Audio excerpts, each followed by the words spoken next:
The night before the first day of school always wraps me in a cloak of nervousness. It's not an unpleasant chill, but rather a tingling, a kind of electricity that anticipates the annual renewal of promises and potentials. This year, however, there was an added weight to the usual expectation, the mystery surrounding a new student, Madison Clark. Her name, appearing on my student list for the first time, echoed in my mind like an enigma waiting to be solved. As I chose my attire that bright September morning, I opted for a navy blue pleated skirt and a white blouse with a meticulously tied bow at the collar. This combination not only gave me a professional and polished appearance, but also an aura of approachability.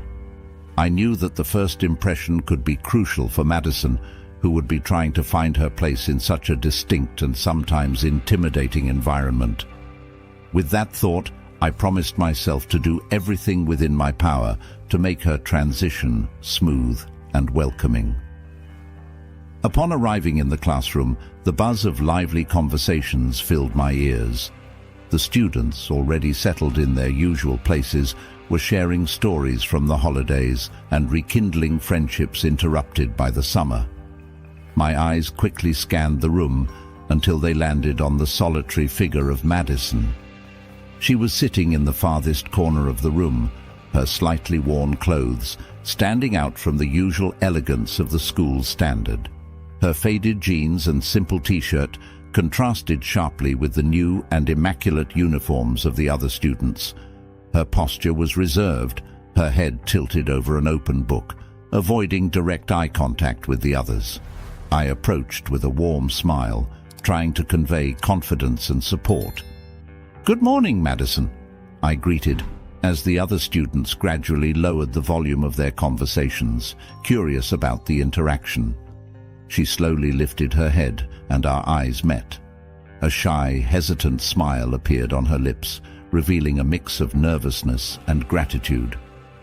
"Hello, teacher," she responded, her voice carrying a slight tremor.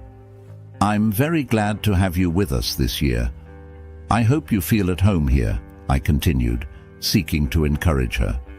"Have you had a chance to meet any of your classmates yet?" She shook her head no, her gaze briefly shifting to the sides before settling back on me. "Not yet, but I hope to make friends soon." "I'm sure you will," I assured her, gently placing a hand on her shoulder. "And if you need anything, don't hesitate to come to me, okay?" Madison nodded affirmatively, a glint of relief passing through her eyes. Encouraged by our conversation, she seemed a bit more relaxed. I returned to the front of the room and started the class with renewed energy, aware that Madison's eyes were following me. "Let's start with a brief review of what we learned last year," I announced, distributing sheets of paper among the students. "Afterwards, I want to hear a little about everyone's summer adventures." As the students dove into the task, I watched Madison make an effort to concentrate, occasionally casting curious glances at her new classmates. I knew there was much work ahead, but I was determined to help her integrate and thrive in our school environment. This first day was just the beginning of a journey that I hoped would be as enriching for Madison as it promised to be for me. The morning light filtered softly through the large classroom windows, casting a golden glow on the eager faces of the students as they reclaimed their spots after a summer likely filled with adventures. "Bonjour, classe," I announced energetically, my smile as wide as my greeting. "I hope everyone has recharged their energies and is ready for a fantastic year." "Bonjour, Madame Emily," they responded in unison, some with more enthusiasm than others. As I surveyed the room, I noticed that many were still discreetly watching Madison. The new student seemed like an enigma that everyone was eager yet apprehensive to unravel. Deciding to facilitate her introduction, I walked to the front of the class, leaning on the desk.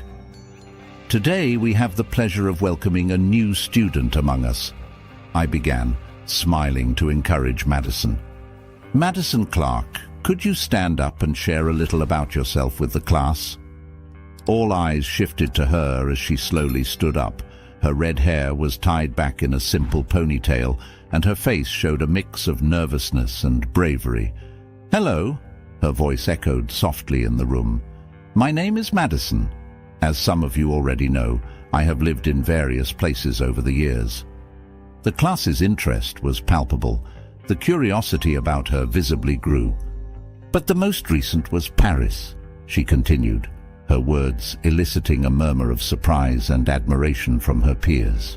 "Paris!" I exclaimed, seizing the opportunity to connect this to our curriculum. "What a wonderful city! You must speak French very well then. That's excellent, considering our subject." Madison gave an enigmatic smile, and a shadow of confidence crossed her face. "A little," she replied, modesty coloring her words. "I hope to improve even more here." "I'm sure you will," I affirmed enthusiastically. "It will be wonderful to have someone with real experience in France in our class." The students now looked at Madison with new respect, seeing her not just as the new student in simple clothes, but as someone who had brought with her a piece of the world that they only knew through books and stories. As Madison sat down, I took the moment to direct the class. Let's all make Madison feel welcome here. Like all of us, she is here to learn and grow. Let's help her make this year one of the best. With the initial tension dissipated, I proceeded with the lesson, introducing the new topic we would explore. But as I spoke, part of me kept an eye on Madison, observing how she carefully took notes and occasionally exchanged shy glances with her classmates. It was clear that Madison had much to offer, and I was determined to help her unfold those layers. The challenge would be to fully integrate her, something I knew would not be achieved just with welcoming words or a school project. Something deeper was needed, a genuine acceptance by her peers that would transform her school experience. That night, as I planned the upcoming lessons, I thought of ways to facilitate this integration. Perhaps a collaborative project, I murmured to myself, jotting down some ideas. Something that can unite the class and show the value of each individual. With this resolution in mind, I fell asleep, anticipating the challenges and successes the new school year would bring. As the days unfolded in the new school year, I watched with careful eyes and an increasingly concerned heart as Madison tried to integrate into the school environment. I noticed that, despite her efforts and the initial confidence she seemed to bring from her previous experiences, the social barriers at school were higher and more resilient than I had anticipated. With the intention of helping her fit in better, I took the initiative to update her wardrobe. One afternoon after school, I took Madison shopping. "These colors will look beautiful on you," I commented as we picked out some blouses and skirts that were more in line with what her classmates wore. She looked at me with a mix of gratitude and hesitation, as if she was learning to accept help without questioning it. However, despite the new clothes and her respectful and polite behavior, Madison still faced a hostile environment. Whispered comments and disdainful looks were directed at her, even as she walked through the hallways in her new outfit. During classes, I noticed that this exclusion also extended to group activities. On a particularly sunny morning, while introducing a new topic related to French literature, I proposed a group work, hoping it could be a bridge for Madison's acceptance. However, when forming the groups, I saw that she was left aside, with classmates intentionally forming circles excluding her. My heart tightened at the sight, and I knew I couldn't just stand by and watch. I walked through the room, my expression firm and my voice laden with purpose. "Come on, everyone here has something valuable to contribute," I said, approaching a group that seemed complete without Madison. "Madison, why don't you join this group here? I think your experience in Paris can bring a unique perspective to our discussion today." The students in the group exchanged reluctant glances, but none dared to directly contest. Madison timidly approached, pulling up a chair and sitting on the edge of the group. "I read something about this when I was in France," she began, her voice a bit uncertain at first, but gaining strength as she continued. Victor Hugo talks a lot about social justice themes in his works, and I think this can connect with what we're discussing. There was an initial silence, followed by a nod from one of the students, a reluctant acknowledgement that she had something relevant to add. I discreetly smiled, encouraged by the small but significant progress. The lesson that day was not just about the books, but also about learning empathy and inclusion, a goal I knew I would need to reinforce continually throughout the year.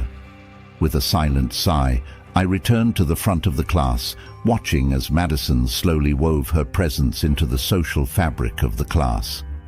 As the lesson continued, I began to mentally plan other ways to facilitate these interactions.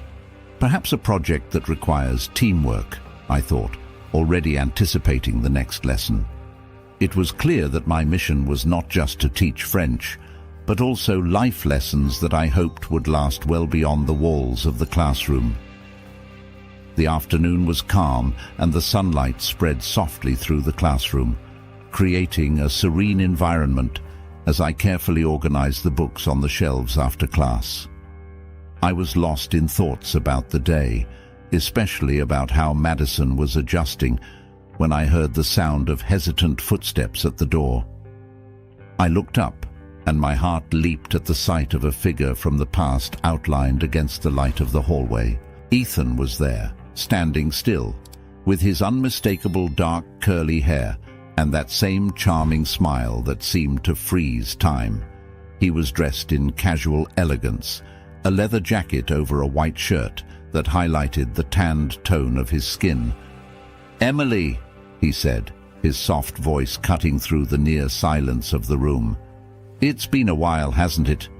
For a moment, my voice failed me. The surprise of seeing him there, mixed with a flood of memories from the times when we had been inseparable, made me hesitate. "Ethan," I finally managed to respond as I tried to compose myself and maintain my composure. "What brings you here?" He took a few steps into the room, his hands in his pockets, his gaze carrying a mix of joy and seriousness. "I am Madison's uncle, and her guardian," he revealed, watching my reaction closely. This news was a shock, though it explained a lot about the mysterious new student and her behavior. "Oh, I see. That explains a lot," I murmured, still processing the information and its implications. "Is there something specific we need to discuss?" Ethan nodded, moving closer. "Yes, there are several issues we need to talk about concerning Madison's situation," he said, his voice taking on a more serious tone. "It's not just about the school, but also about how we can help her better adapt here." I nodded, feeling the weight of responsibility. "Of course, I've noticed she's been facing some challenges," I admitted, leading him to a table where we could sit and talk more comfortably. "I really appreciate everything you've been doing for her, Emily," Ethan began, his eyes meeting mine with touching sincerity. "Madison has spoken very highly of you, and I knew I could trust you to take care of her." Those words rekindled old emotions, and for a moment, the room seemed to spin with the possibilities not just professional, but personal that this reunion brought. "I will always do my best for all my students," I responded, trying to keep the focus on Madison, though my heart was beating faster with Ethan so close again. "I'd like to discuss some ideas I have to help Madison integrate better," he continued, pulling some papers from a folder he had brought. "And maybe we can also talk about us." The word us hung in the air, laden with a past we had never fully resolved. I knew this was just the beginning of a much deeper and necessary conversation, not just about Madison, but about what we had left behind. As Ethan unfolded the documents and began to explain his ideas, I allowed myself a brief moment to contemplate the twists that life takes. There, sitting in front of him, I felt that a new chapter was about to begin, not just for Madison, but perhaps for us too. Ethan was sitting across from me, his expression serious as he unfolded a plan that was both bold and controversial. "I want Madison to learn a valuable lesson about life, about humility," he began, his gaze fixed on the documents in front of him, but clearly aware of the surprise his words were causing me. "That's why I sent her to school the way you saw her on the first day." I was shocked by the revelation. The idea of using a child's appearance as part of a lesson seemed radical, perhaps even cruel. But before I could express my concern, Ethan continued, seeking my understanding. "Emily, I know how this may seem, but there's a reason behind it. Madison grew up in a world of extreme privilege, and I fear she might lose sight of the real value of things, of people," he explained, his hands gesturing as he spoke, trying to convey the depth of his concerns. "I don't want her to grow up without understanding the diversity and challenges of the real world." I listened, still processing the information, feeling a mix of emotions. "And you think the best way to teach her that is by making her go through hardships?" I asked, unable to hide my skepticism. Ethan nodded, his expression becoming more pleading. "Yes, I truly believe it can help her become a better person. And I thought, we could do this together, Emily. Help her understand the world in a way that only we can teach," he suggested, his eyes meeting mine, seeking an alliance. There was a long moment of silence as I pondered the implications of what Ethan was proposing. This changed my entire perception of Madison. She was not just a student needing help, but part of a social experiment orchestrated by her own uncle, a test for both her and me. "Do you understand the weight of what you're asking, Ethan?" I finally broke the silence, my voice laden with concern. "This isn't just a matter of teaching French or manners. We're talking about deeply influencing a child's worldview." Ethan leaned forward, his hands now firmly placed on the table. "I know, Emily, and that's why I came to you, because I trust that together we can do this in a way that's truly beneficial for her. You have a heart that teaches not only the mind, but also the soul." His words echoed in the room, leaving a heavy decision on my shoulders. Madison was not just my student now, she was, in a way, my responsibility. "Let's think about this carefully, Ethan. Let's plan every step so that in the end, it's an experience that builds, not one that destroys," I finally said, determined to approach the situation with as much care as determination. Ethan nodded, relieved by my willingness to consider his plan. "Thank you, Emily. That means a lot to me, and to Madison." We spent the rest of the afternoon discussing details, approaches, and what to avoid. It was new and complicated territory for both of us, and as the sun began to set and the light in the room dimmed, I felt we were entering an unknown chapter of our lives. The conversation finally showed signs of wrapping up, and as Ethan prepared to leave, I knew that the next day would bring more than just lessons in French. As the days unfolded after our conversation, I began to notice a subtle transformation in Madison. The atmosphere of tension that seemed to envelop her in the early days was gradually giving way to a more open and relaxed expression. Perhaps it was the knowledge that both Ethan and I were committed to supporting her, but it was evident that something in her had changed. During classes, I made a conscious effort to involve her more directly in the activities. "Madison, could you share with the class how to say thank you in French?" I would ask during the lessons, encouraging her to use her experience to enrich the class. With a shy smile, she would stand up. "On dit merci," she would say, pronouncing each syllable carefully. The other students, initially surprised by her fluency, began to look at her with new curiosity and respect. Over time, Madison opened up more, recounting little stories about her travels, such as the time she visited the Louvre and was fascinated by the Mona Lisa. "It's smaller than you expect, but her gaze, it's like it knows all your secrets," she described, capturing the imagination of her classmates. Ethan also became a more constant, though discreet, presence at the school. He would appear occasionally, positioning himself in a way that allowed him to observe the classroom without being too intrusive. From a distance, I could see the mix of pride and concern in his gaze as he watched Madison interacting with the other students. Beyond academic matters, Ethan and I began to spend more time together, planning strategies to continue supporting Madison in her growth and adaptation. During these moments, it was inevitable that we also talked about our past. We would walk through the small garden of the school after meetings, recalling the lighter days of our youth. "Do you remember that trip we took to the lake?" he asked one afternoon, a nostalgic smile on his lips. "How could I forget?" I responded, laughing softly.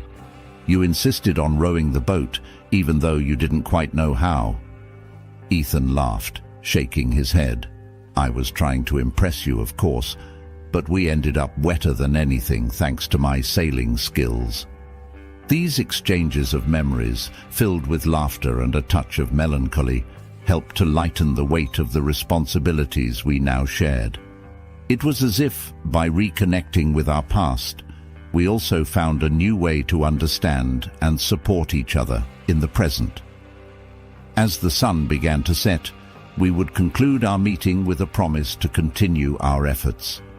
Each step we took together not only helped Madison, but also reconnected us, weaving new ties from the threads of what was once left behind. As Ethan walked away, waving goodbye until the next meeting, I knew that the next day would bring new challenges and, with them, new opportunities to grow and learn. Sitting across from Ethan in a small conference room at the school, I launched an idea I had been formulating for days. "How about a project on Paris?" I suggested, excited about the possibility of using this to help Madison integrate more with her classmates. Madison could lead, sharing her personal experiences. I think this could help her connect better with the other students, and it would be a fun way to learn. Ethan, always attentive and weighing every word, smiled approvingly. "That sounds perfect, Emily, and perhaps it will also help all of us better understand life beyond our little world here." When I presented the idea to Madison, her face lit up with an enthusiasm I hadn't seen since her arrival at the school. "Really? I would love to do that," she exclaimed, her eyes sparkling with the prospect of talking about a place she clearly loved. In the days that followed, Madison dove into the project with impressive dedication. She compiled a series of photos of herself in front of iconic places like the Eiffel Tower, the Arc de Triomphe, and along the banks of the Seine. Each image was accompanied by detailed notes about the history and culture of these places, which she planned to share with the class. During a preparation session, Madison showed me the photographs, narrating little stories associated with each one. "This was the first time I ate macarons in Paris," she recounted, pointing to a photo of her at a famous patisserie. "And here," she continued, showing another photo, this time in Montmartre, "was where I first saw artists painting in the streets. It was magical." Throughout the preparation, I observed the change in how Madison's classmates began to interact with her. Initially hesitant, her stories and the tangible evidence of her experiences began to break the ice. Children who previously whispered about her clothes now asked curiously about her life in Paris. "Madison, have you ever seen the Mona Lisa?" a girl asked during a break, genuinely interested. "Yes, several times," Madison replied, and went on to describe what it was like to navigate the crowd at the Louvre to see the famous painting. Madison's enthusiasm for the project and the growing receptivity of her classmates brought a new dynamic to the classroom. It was evident that she was beginning to feel part of the group, her confidence growing with each passing day. Ethan, observing everything from afar, shared with me his relief and satisfaction. "You were right, Emily. This project was a brilliant idea, It's making a huge difference for Madison. Encouraged by the success of the project, I began to plan more activities that could integrate similar educational experiences. As the day ended and the students dispersed, I knew the next chapter would bring new learning and connection opportunities for all of us. The Paris project had brought a lot of excitement and enthusiasm, but unfortunately, also some skepticism. After one of Madison's presentations, in which she vividly detailed her visit to the Palace of Versailles, a murmur of doubt began to spread through the room. That's when one of the students, Tom, stood up with a challenging expression. "How could someone like you go to all these fancy places?" Tom asked, with a tone of incredulity that silenced the room. "Seems a bit too convenient, doesn't it?" The eyes of the other students shifted between Tom and Madison, waiting for her response. Madison briefly looked at me, her brown eyes filled with pain and surprise, as if she had never expected to face such an accusation. Before she could answer, Ethan, who had come to watch the presentation, stood up. "Everyone's life has more layers than we can see," Ethan began, his voice calm but firm.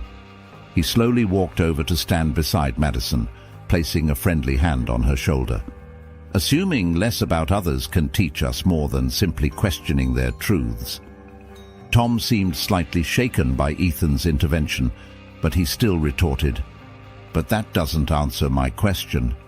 How can we know if she's telling the truth?" Ethan looked at the class, then focused again on Tom. "Madison has nothing to prove to anyone here. But if you're in doubt, perhaps we should talk more about respect and less about skepticism.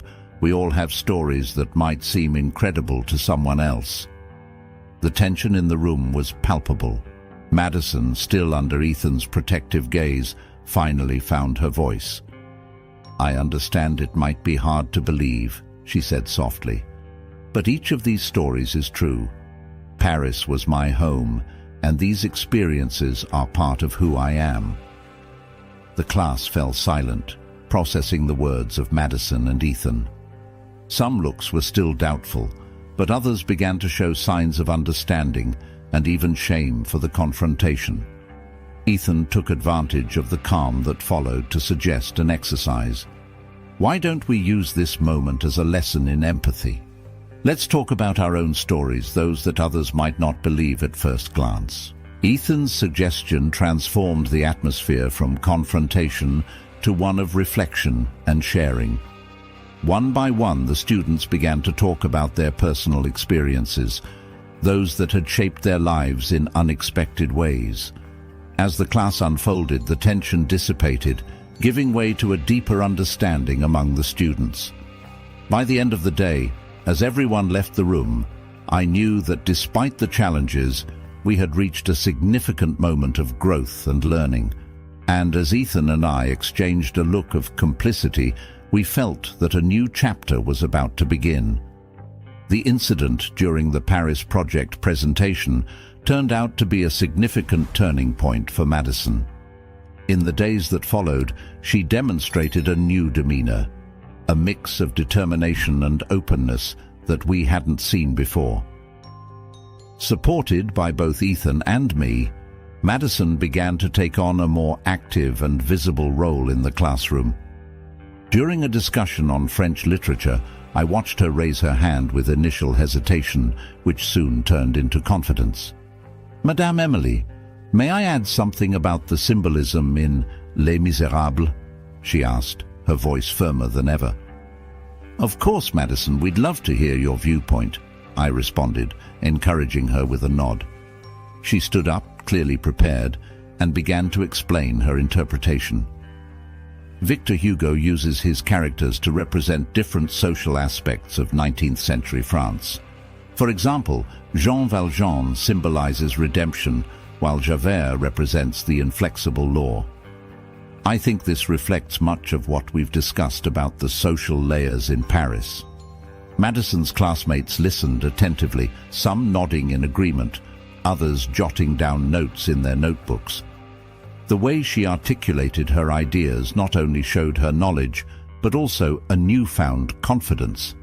At the end of the class, several students approached her, asking additional questions and even complimenting her analysis. Madison interacted with them in an open and friendly manner, smiling more than usual. After class, as the students left, Ethan, who had watched Madison's presentation from a distance, approached me. "She really outdid herself today, didn't she?" he commented, a glint of pride in his eyes. "Yes, she did," I agreed, watching Madison engaging animatedly with a group of classmates. Her confidence is growing, and that's clearly influencing how others see her. They're starting to respect her as an equal, not just as the new student. Ethan and I exchanged a look of complicity, knowing that our support had played a crucial role in her transformation. "It's rewarding to see how she's developing," he said. "And I think it's also bringing us closer again, Emily. We make a good team, taking care of her." I smiled, recognizing the truth in his words. Our collaboration in helping Madison not only benefited her adaptation, but also rekindled old ties between us, bringing up memories of a shared past and perhaps suggesting the possibility of a future together. As Madison finally said goodbye to her classmates and left the room with one last cheerful wave to us, I felt a wave of optimism. The day had been a testament to her growth, and as Ethan and I began to plan the next steps of our support, I knew that the next chapter promised even more development and discoveries. It was a clear and pleasant afternoon, the perfect kind for a reflective walk through the well-maintained gardens of the school. The shadows of the trees cast soft patterns on the ground, and the cool breeze carried the scent of freshly bloomed flowers. Ethan and I were using this tranquil moment to discuss Madison's recent progress and future plans for her education and well-being. As we followed a path lined with lavender bushes, Ethan slowed his pace and seemed to contemplate something internally before speaking. "Emily," he began, his voice carrying a tone of hesitation mixed with enthusiasm, "I've been thinking about something that could be beneficial for all of us." Curious, I encouraged him to continue. "What's on your mind, Ethan?" He stopped completely, turning to face me with a serious expression, yet his eyes sparkled with an audacious idea. "What if the three of us took a trip to France? Madison could show us her favorite places, and we could see what the future holds for us." The proposal caught me by surprise, making my heart leap a little with the possibility. "A trip to France?" I repeated, allowing the idea to settle in. "That's quite unexpected, Ethan." He nodded, a cautious smile forming on his lips. "Yes, I know it's a bit sudden, but think about it. It would be a chance for Madison to share more of her story with us, in a context she loves. And for us," he paused, looking directly into my eyes, "it could be an opportunity to rediscover what we once had, in a new setting, perhaps even re-evaluate where we are now." Indeed, the idea was tempting.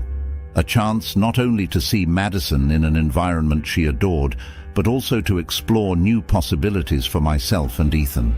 A way to reconnect with parts of us that we had left behind and perhaps discover new paths together.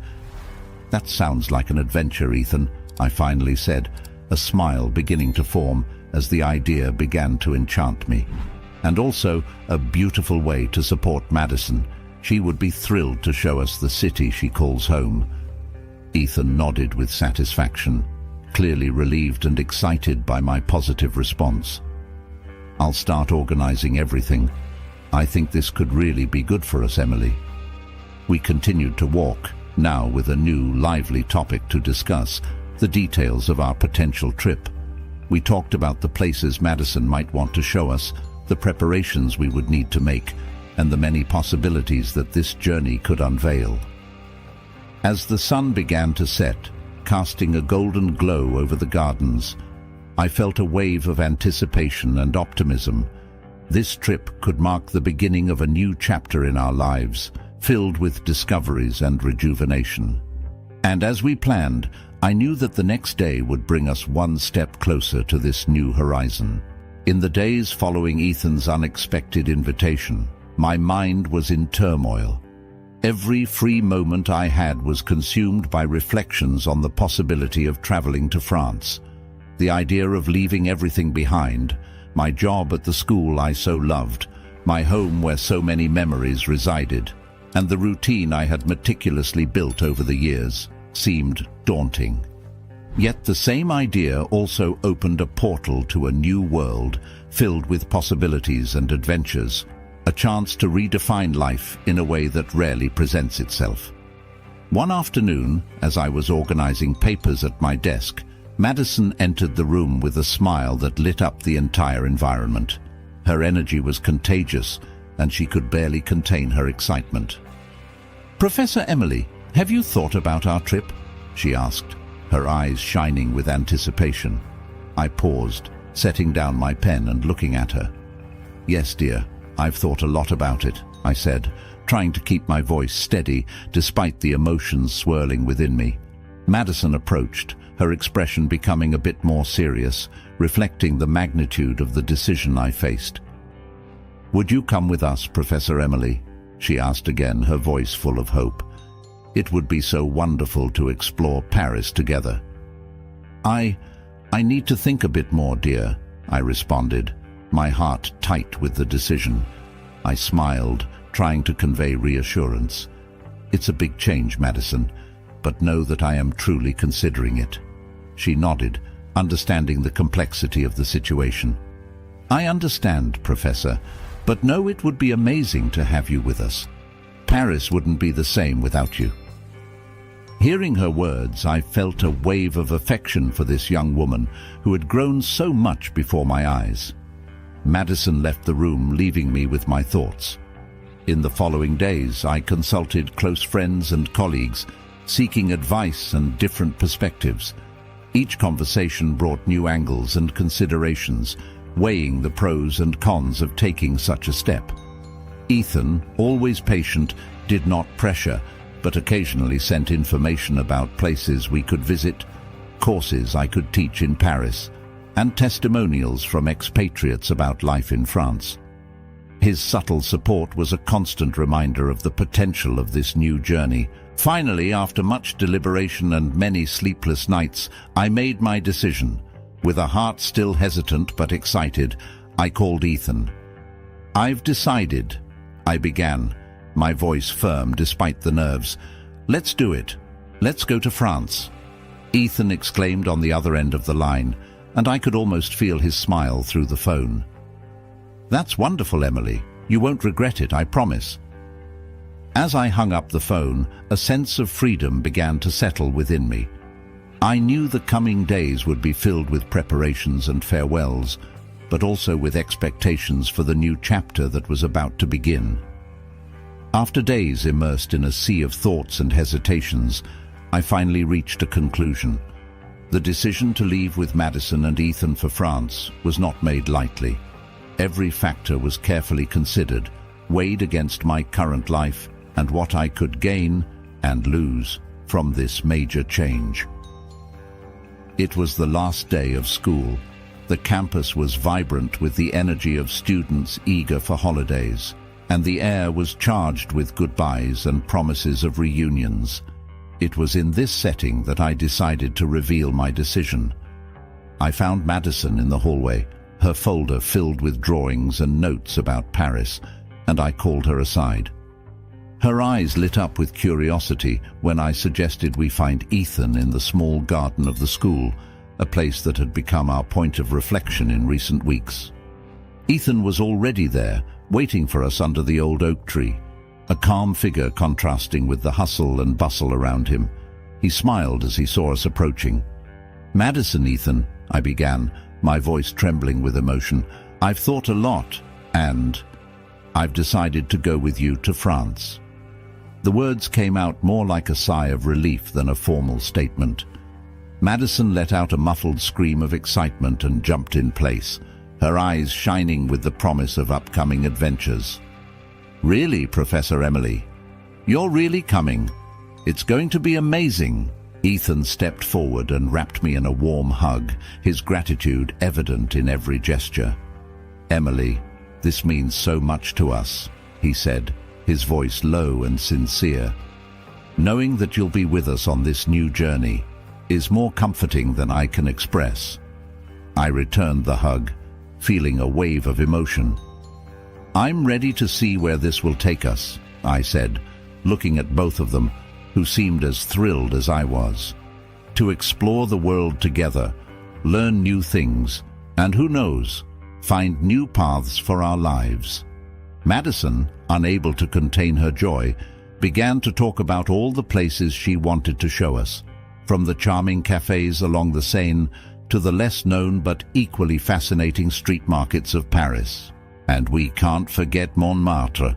Oh, and the Jardin du Luxembourg in the fall is something you both will love," she planned enthusiastically. As she spoke, the reality of what we were about to undertake began to solidify for me. It was not just a trip, it was a new chapter, perhaps one of the most significant of our lives. Ethan and I exchanged a look of understanding, knowing that from that moment we were embarking on a grand adventure, not just geographical, but emotional and personal. With plans being drawn up and the end of the school year marking the beginning of our countdown to departure, we knew the following days would be a mix of frenetic preparations and moments of reflection. It was the end of an era and the beginning of another, and as Madison continued to list all the places she wanted to visit, I knew that the next chapter would bring even more revelations and decisions. With the decision made, the reality of our imminent departure for France set in with a mix of frenzy and excitement. Preparations began immediately, with every detail meticulously planned to ensure a smooth transition. The first step was to ensure that all our documents were in order. Passports were checked and renewed when necessary, and visas were applied for, each form filled out with palpable anticipation. Meanwhile, Madison and Ethan began to outline the travel itinerary. Our dining room table was perpetually covered with maps of Paris and travel guides as we discussed possible routes and points of interest.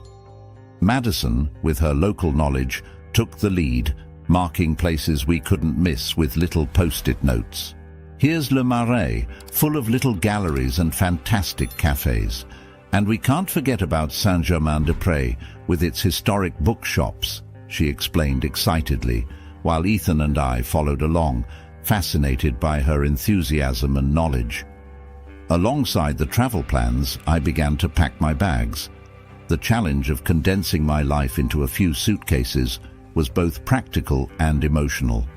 Each item I chose to take or leave behind seemed to carry its own weight of memories and meanings.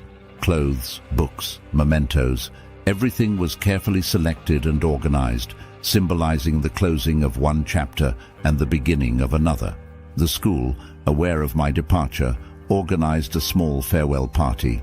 It was a sweet and melancholic event, with colleagues and students gathered to express their good wishes. Speeches were made, memories shared, and many emotional hugs exchanged. "We will miss you greatly, Emily. You have touched our lives in ways that words cannot describe," the principal said, as I struggled to hold back tears. In the last few days, the farewells were intense and emotional.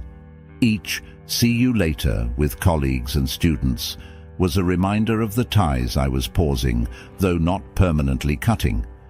Madison and Ethan were by my side the entire time, offering support and sharing the excitement and melancholy of these moments. As the date of our departure approached, the feelings were ambiguous. The sadness from the farewells mixed with the anticipation of the adventure that awaited us. And as Madison listed the last items in her backpack, I knew that the next chapter promised new challenges, discoveries, and inevitably the continuation of our journey together. The morning of our departure dawned clear and promising, as if the day itself were blessing us on our new journey. We arrived at the airport laden with luggage and a palpable mix of excitement and nervousness. The air was charged with the smell of coffee and the buzz of hurried travelers, creating a vibrant backdrop for our significant moment. As we checked in and went through security, Madison could barely contain her excitement. "Can you believe we're finally doing this, Professor Emily?" she asked, her eyes sparkling with the impending adventure. I smiled, sharing her excitement, but with a hint of nervousness I tried to hide. "It's really thrilling, Madison. I can't wait to see all the wonderful places you've shown us on the maps." Ethan, always the calmest of us three, placed a reassuring hand on my shoulder. "It's going to be an amazing trip," he assured, looking at me with a comforting smile. "And we're in this together, no matter what." Finally, it was time to board. We headed to our gate, each step increasing the reality of what we were about to do. As we walked through the jet bridge, the sound of our footsteps echoed like a time marker, counting the seconds to our new life. Seated on the plane, we settled into our seats, the hum of the engine and the soft murmur of other passengers filling the space. As the plane began to taxi to the runway, Ethan took my hand and Madison held the other, literally uniting us as we prepared for takeoff.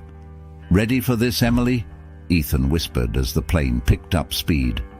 "As ready as I'll ever be," I replied, feeling a surge of courage flow through me. Then, with a powerful roar of the engines, the plane took off, rising above the clouds. I looked out the window, watching the world we knew shrink until it disappeared from sight. I turned to look at Ethan and Madison, both with their faces pressed against the windows, awestruck by the view and what lay ahead. My heart was filled with emotion and anticipation. Yes, it was the end of a chapter, but even more thrilling, it was the beginning of another. As the plane sliced through the sky towards our new destination, I felt a deep peace mixed with the excitement of uncertainty. What awaited us was a mystery, but I knew that together we were ready to face whatever came our way. And so, as the plane reached altitude and we headed towards our new lives, the next chapter was already unfolding, full of promise and new stories to tell. Sunlight spilled over Paris as our taxi navigated the vibrant city streets. It was a perfect morning, with the fresh air of spring brimming with possibilities. Around us, the city awoke with the characteristic bustle of cafes opening and Parisians hurrying to work. Madison was electric, practically bouncing in her seat as we passed iconic spots. "Oh, look!" she exclaimed, pointing to the banks of the River Seine, where old books and paintings were sold at charming stalls. "These are the famous bouquinistes of Paris. Aren't they beautiful?" Ethan laughed at her enthusiasm, and I found myself admiring her youthful joy, which cast a new light on things I had seen many times before. "Everything is more beautiful through your eyes, Madison," I said, my heart warming to the moment. "First stop, Montmartre," she announced as the taxi dropped us near the district. Her smile was radiant as we began the ascent through the cobbled streets. Montmartre, with its winding alleys and street artists, seemed the perfect backdrop for the start of our new life. As we walked, Ethan squeezed my hand. I looked at him, feeling a wave of affection and gratitude. He returned the gaze, his eyes reflecting the same sentiment. "A new beginning, Emily," he murmured. Madison, a few steps ahead, suddenly stopped and turned to us with a mysterious smile. "There's one more surprise for you," she said, a spark of mischief in her eyes. "Follow me." She led us to a small hidden square where a quaint cafe nestled among the foliage. Seated at one of the tables was a familiar face, someone I never expected to see again in Paris, my old mentor and dear friend, Professor Renard. He had been a father figure to me during my years of study in the city. "Professor Renard," I exclaimed, surprised and moved. He stood up, a warm smile on his face as he opened his arms to welcome me. "Emily, my dear, welcome back to Paris," he said, his voice bringing a wave of nostalgia and joy. Ethan told me about your plans, and I simply couldn't miss the chance to see you begin this new journey. As we sat down for coffee, Professor Renard shared how Ethan had planned this surprise to mark the beginning of our new life, with a connection to my past, to celebrate new possibilities. Madison watched, pleased with the success of her surprise. We're not just exploring Paris, but rediscovering ourselves and our ties to this magical place, she said, her face lit up with the satisfaction of seeing us happy. Ethan squeezed my hand again, and together we looked at Madison and Professor Renard, feeling that indeed we were not just in a city filled with history, but on the threshold of creating our own. A new beginning, certainly, but also a deep continuation of old stories that now intertwined in new and surprising ways. A path together, filled with love, learning and redemption, beginning right then in Montmartre. If this story touched you in any way, then subscribe to the channel and see what comes next in our videos. Here's a video suggestion for you. So, if you're not subscribed yet, click on the subscribe button below and join our community. Thank you for your support and see you in the next videos.